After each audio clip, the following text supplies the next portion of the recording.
პრობლემა აიათოლას გვერდზე დგომა, რომელმაც 50,000 ირანელი მოკლა და არა იმ ადამიანების გვერდით დგომა, რომლებიც საკუთარი ქვეყნის თავისუფლებისთვის იბრძვიან.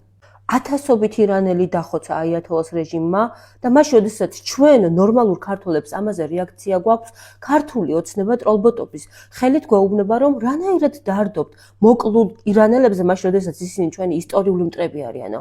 კი, ირანი ჩვენი მტერი იყო, შაჰ-აბასმა ქეთევან დედოფალი აწამა, რადგან მან მაჰმადიანობა არ მიიღო. აღა მაჰმად ხანმა თბილისი გადაწვა.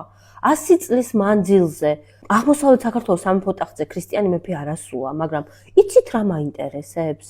ირანი ჩვენი მტერი არ იყო? ჩვენი მტერი არ იყო ირანი მას, შესაძაც თქვენი ბელადი ირაკლი კობახიძე ჩავიდა ირანში და ირანის რეჟიმის წარმომადგენლების გვერდით დადგა. მაშინ არ მახსოვს, რომ თქვენ ამაზე პრეტენზია გამოგეხატოთ. ან წუხილი გამოგეხატოთ და გეთქვათ, რომ ირანი ჩვენი მტერია. მაშინ იძახდეთ, ირანი ჩვენს რეგიონში არსებობს და მასთან უნდა გქონდეს ურთიერთობაო. რეალურად ჩვენ ირანში მოკლულ ახალგაზრდებს იმიტომ გლოვობთ და იმიტომ გულშემატკივრობთ ამ ხალხს, ვინც თავისუფლებისთვის იბრძვის, რომ ეს ხალხი იბრძვის დემოკრატიული ქვეყნისთვის, თავისუფალი ქვეყნისთვის, ქვეყანა, რომელიც სხვას არ მტრობს, სხვას არ იპყრობს და თავის განვითარებაზე ფიქრობს, რისი რესურსებიც ირანს ნამდვილად გააჩნია. უბრალოდ ადამიანი არ უნდა იყო, რომ არ დარდობდე მოკლულ ახალგაზრდებზე, თუნდაც ირანში.